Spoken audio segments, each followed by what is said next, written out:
प्रभुपदा प्रभुपदा जय प्रभुपदा प्रभुपाद प्रभुपाद प्रभुपाद जय जय प्रभुपाद। श्रील प्रभुपाद की जय। तो श्रील प्रभुपाद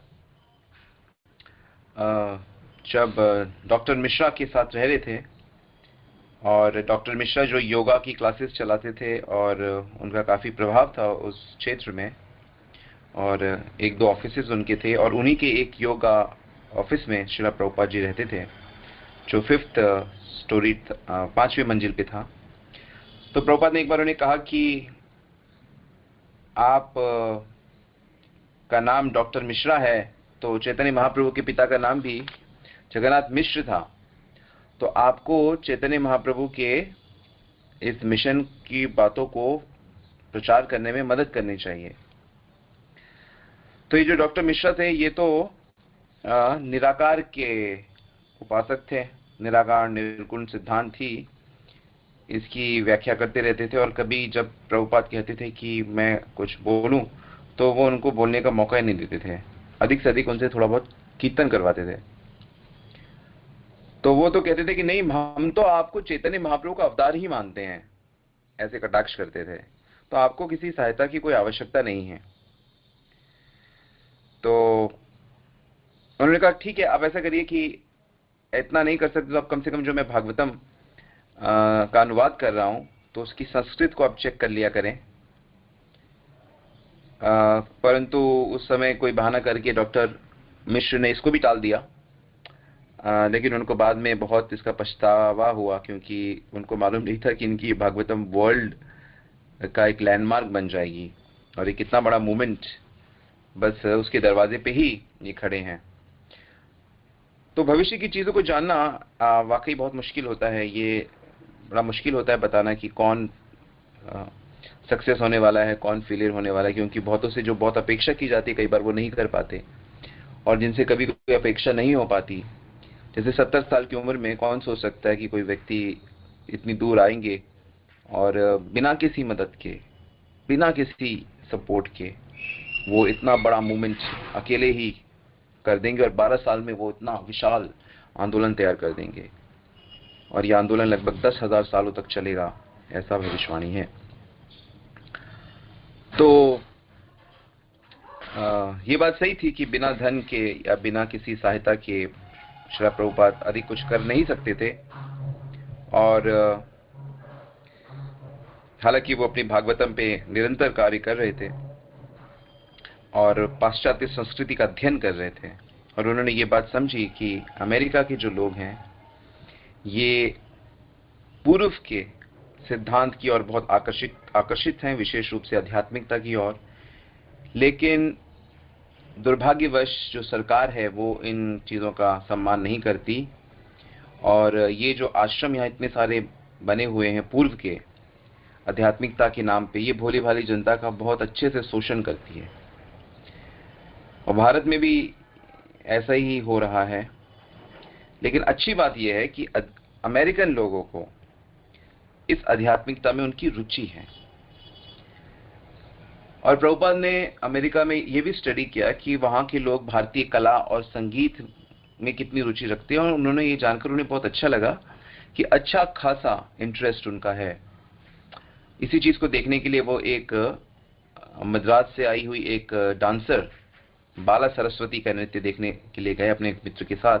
हालांकि 40 वर्षों में उन्होंने ऐसा कोई भी भौतिक कार्यक्रम अटेंड नहीं किया था, लेकिन उनको बहुत अच्छा लगा कि शास्त्रीय लय में किया गया गीत और नृत्य और संस्कृत पे आधारित ये गीत भी अमेरिका की जनता बहुत सराह रही थी। और अगर आप देखें कि 1960s का वो जो दौर था, उस दौर में भारत के बड़े बड़े संगीतकार, बड़े बड़े फिल्म स्टार, म्यूजिशियंस और आध्यात्मिक उन्नत व्यक्ति सब लोग अमेरिका और इंग्लैंड का बहुत टूर लगाते थे, और काफ़ी आकर्षण भी क्रिएट करते थे ये लोग। लेकिन प्रभुपाद को यही था कि भारत की जो असली, जो शुद्ध भक्ति है, जो भगवान के साथ संबंध है, उसका दान, उसका प्रचार अभी वेस्ट में हुआ नहीं है, और ऐसा लग रहा था कि भगवान ये श्रेय उन्हें ही देना चाहते हैं। तो उनका ये मानना था कि जो भागवतम है उसका प्रचार भी संगीत और नृत्य के माध्यम से किया जा सकता है। और आज भद्र पूर्णिमा है, तो बहुत विशेष दिन है। तो आज के दिन ही भागवत का ज्ञान सुखदेव गोस्वामी ने परीक्षित को दिया था, आज से शुरू किया था। तो भद्र पूर्णिमा बड़ा महत्वपूर्ण दिन है, जिस दिन भागवत कथा सुनाई गई थी गंगा तट पे, और इसी का प्रभुपाद ने अंग्रेजी में ट्रांसलेशन किया, जो कई भाषाओं में अब उपलब्ध है। विदेश की कई भाषाओं में भी भागवतम उपलब्ध है। तो उन्होंने देखा कि जो ईसाई मिशनरी हैं वो सारे संसार में ईसा धर्म का प्रचार कर रहे हैं, लेकिन कृष्ण भक्त आपस में मिल नहीं पा रहे और भागवत का प्रचार नहीं कर पा रहे, एकजुट नहीं हो पाते। जबकि इसमें भागवत में वो ईश्वरीय प्रेम, ईश्वरीय ज्ञान, दार्शनिक सिद्धांत, वैज्ञानिक तरीके, सारी चीजें हैं जो सिंसियर लोगों को आकर्षित करेंगे। तो इसी बीच प्रभुपाद ने फिर मदद मांगने के लिए तीर्थ महाराज को पत्र लिखा, जो गौड़ीय मठ के आचार्य बने थे, और उन्होंने कहा कि हमारे गुरु की इच्छा थी, भक्ति सिद्धांत सरस्वती महाराज की, क्योंकि वो प्रभुपाद के गुरु भाई हुए, कि पाश्चात्य देशों में प्रचार केंद्र खोले जाएं। भक्ति सिद्धांत महाराज ने इंग्लैंड, यूरोप में अनेक सन्यासी भी भेजे कई बार, लेकिन वो प्रयास सफल नहीं हुए, कोई ठोस परिणाम नहीं निकला।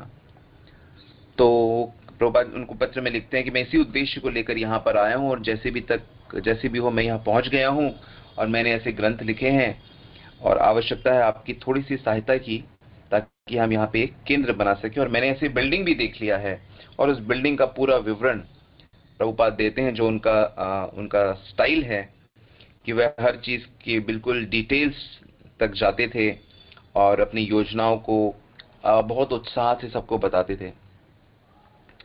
और वो कहते हैं कि यहाँ पे मैंने देखा कि बहुत से लोग जो भक्ति को नहीं जानते हैं, वो लोग भी योगा करने की चेष्टा करते हैं, और इस प्रकार योगा के अन्य जो ग्रुप्स हैं वो बड़े धनवान बन गए हैं और उन्होंने बहुत बिल्डिंग्स बना ली हैं, लेकिन असली चीज का प्रचार नहीं हुआ। तो मुझे पूरी उम्मीद है कि गौड़ीय मठ अपना पहला विदेश का शाखा अवश्य ही यहाँ खोले तो बहुत अच्छा होगा, और मैं इसको संभालूंगा। और इस प्रकार प्रभुपाद ने अपना उत्साह भरा पत्र अपने सीनियर गुरु भाई को भेजा, और उसका जवाब भी ऐसे ही आया कि उन्होंने अप्रिशिएट किया कि आप यहाँ पर पहुंचे हैं और आपने इतनी रुचि दिखाई है, लेकिन अभी हम लोगों के सामने अन्य बहुत से प्रोजेक्ट्स हैं, और गौड़ीय मठ का जो धन है हम उसको इस तरह खर्च नहीं कर सकते।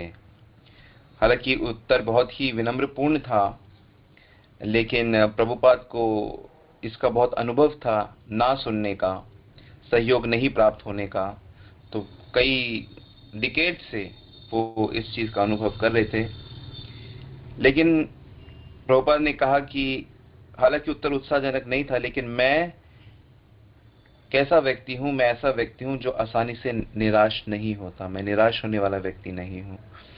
तो ये दिखाता है उनकी मजबूत इरादों को। सफलता उसे ही प्राप्त होती है जिसके इरादे बहुत मजबूत होते हैं।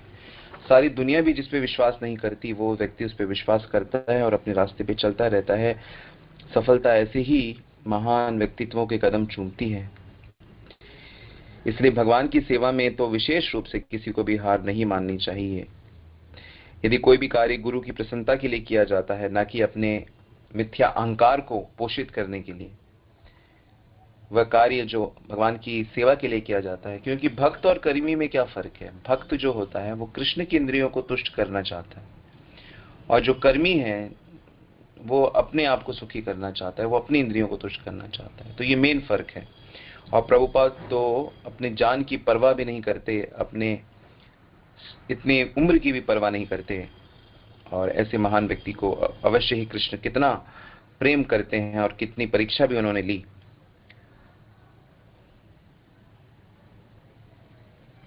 तो प्रभुपाद अक्सर ये बात सोचा करते थे कि आखिर क्यों लोग मेरी मदद नहीं कर रहे हैं, उनको मेरी मदद करनी चाहिए, विशेष रूप से जो भगवान के भक्त हैं। उनको आकर मेरी मदद करनी चाहिए और अमेरिका में प्रथम कृष्ण के मंदिर की स्थापना होनी चाहिए। इसके लिए उन्होंने श्रीमती मुरारजी को भी एक सुंदर पत्र लिखा और कहा कि आप को मैं एक विचार देता हूं, यदि आप इस पे गंभीरतापूर्वक मनन करें कि आपके जो भगवान बाल कृष्ण हैं उनसे आप पूछिए और निश्चय ही वो आपको इसमें आपको प्रकाश मिलेगा कि यहाँ पर एक कृष्ण मंदिर की आवश्यकता है। क्योंकि आप ही ने कहा था कि मुझे यहाँ तब तक रुकना चाहिए जब तक मैं ठीक ना हो जाऊं और जब तक मैं अपने मिशन को पूरा ना कर लूं, मुझे वापस नहीं आना चाहिए। तो इसलिए यहाँ न्यूयॉर्क में एक बाल कृष्ण का मंदिर यानी कि कृष्ण का मंदिर तुरंत स्थापित होना चाहिए और कृष्ण के भक्त होने के नाते ये महान और श्रेष्ठ कार्य संपन्न होने के लिए लगता है कि आप ही वो पहली स्त्री बनेंगी जिसका नाम इतिहास में आएगा और उल्लेख होगा कि अमेरिका में पहला हिंदू मंदिर एक पवित्र हिंदू महिला श्रीमती सुमति मुरारजी के द्वारा स्थापित किया, जो न केवल भारत की एक महान समृद्ध व्यवसायी व्यक्ति हैं, वरन एक धर्मनिष्ठ और कृष्ण की परम भक्त हिंदू महिला हैं और ये कार्य आपके लिए बहुत ही गौरवपूर्ण रहेगा। तो इस प्रकार उन्होंने श्रीमती मुरारजी को विश्वास दिलाया और अपने उस भवन के बारे में भी बहुत कुछ बताया, लेकिन इस बात की बाद में कोई खास चर्चा नहीं हुई और मिसेस मुरारजी भी पूरी तरह से इनकी हेल्प नहीं कर पाई, लेकिन फिर भी प्रभुपाद अपने कार्य में लगे रहे। ऐसी एक घटना का वो उल्लेख करते हैं कि एक व्यक्ति जिनका नाम था दाऊद हारून एक सभा में गए थे और एक सभा में वो एक हॉल में गए, वहां पे बैठे थे और उनके बगल में ही प्रभुपाद बैठे थे और प्रभुपाद ने उनसे पूछा कि क्या आप हिंदू हैं? तो उन्होंने कहा नहीं मैं हिंदू नहीं हूँ। पूछा आप अमेरिकन, क्या भारत से हैं? बोला नहीं मैं अमेरिका का ही वासी हूँ। तो ऐसे वो व्यक्ति बैठे थे और थोड़ी देर में प्रभुपाद उनसे कहते हैं कि आप इन मेरी किताबों का ध्यान रखेंगे? तो उस व्यक्ति ने कहा मैं ध्यान रखूंगा और थोड़ी देर में देखता है कि प्रभुपाद मंच पे पहुंच गए और प्रवचन देने के लिए बैठे हैं।